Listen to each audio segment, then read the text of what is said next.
Well, thank you very much, Chair Smith, Ranking Member Rounds, and Senator Tester for all of the work that you've been doing to address rural housing, and also for giving me the opportunity to be here this afternoon to talk about some of the challenges we're facing with respect to housing in rural areas in New Hampshire, and also the legislation that Senator Smith already referenced to address some of those issues. Right now, New Hampshire, like I'm sure many parts of the country, is in the midst of an affordable housing crisis.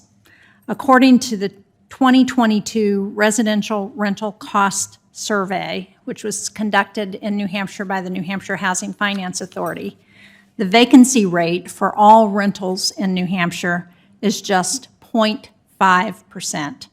That's not 5%, that is 0.5%.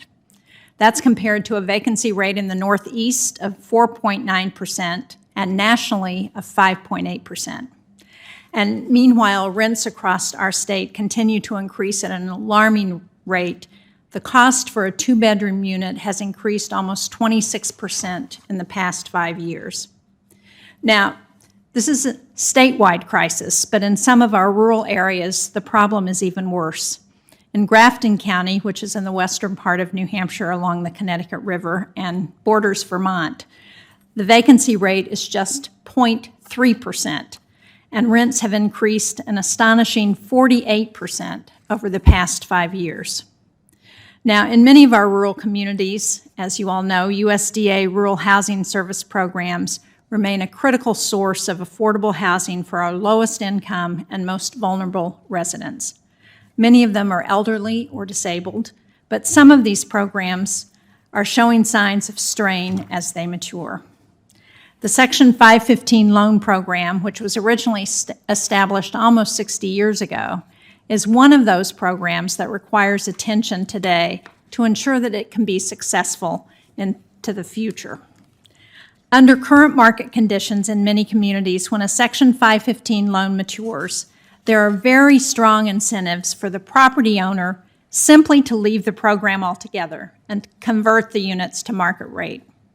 In fact, we've had 2 properties in the Lakes region of New Hampshire, which is more in the eastern part of our state, which were recently saved from this very fate, including one complex that sits on Lake Winnipesaukee, our state's largest lake, which could easily have been converted to luxury apartments, which would command very high rents.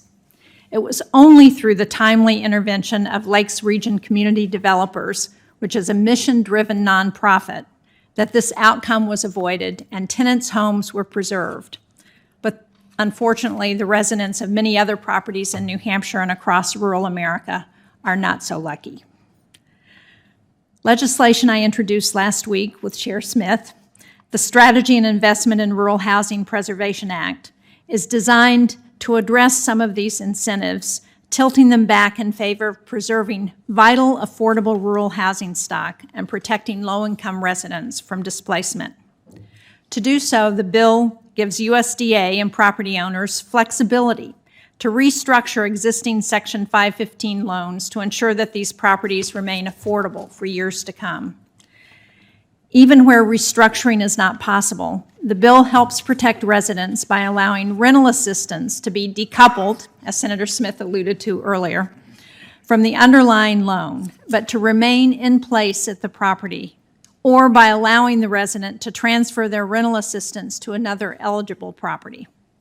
Finally, the bill requires USDA to establish a plan for preserving affordable rental housing in rural areas in consultation with an advisory committee composed of a variety of interested stakeholders that includes tenants and property owners.